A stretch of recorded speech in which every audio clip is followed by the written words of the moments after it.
If you are looking for a unique dessert to try dito sa Alfonso, Cavite, I found a spot kung saan mayroong Dofol, the ultimate mashup of a donut and a waffle. Kaya naman, saan tayo today?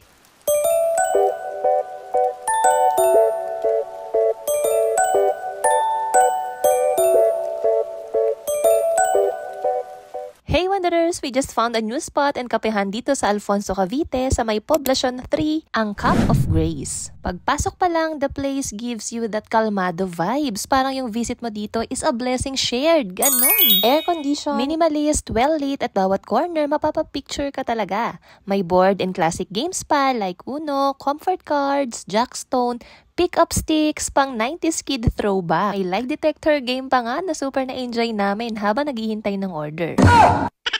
May takeout section dito sa labas if you're on the go at pwede ka rin mag-dine-in dito sa rooftop. They are serving all kinds of goodies like coffee, milk tea, signature blends, fraps, fruit teas na nag-range from 85 to 185 pesos. Munchies like Dofols, egg drop, siomai, fries, and more for 135 to 215 pesos. What we tried, yung kanilang fudgy brownies, sa drinks naman yung non-coffee choco milk, creamy at swak sa sweet tooth, at yung sea salt latte, malasa at may tamang alatamis, perfect sa desserts. At ito na nga, yung kanilang Dofols, Nutella s'mores, gooey, chocolatey, may cheesy part, may crunchy side, plus yung s'mores.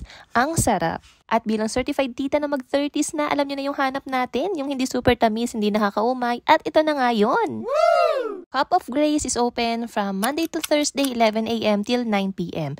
and Friday to Sunday, 10 a.m. till 10 p.m. So kung hanap nyo ang next bonding spot with friends or family, plus desserts na unique at quality, punta na kayo dito sa Cup of Grace. This is Cherry Wonders reminding you to always wonder with grace. So, saan tayo next? Alam nyo na! See you here, Wanderers!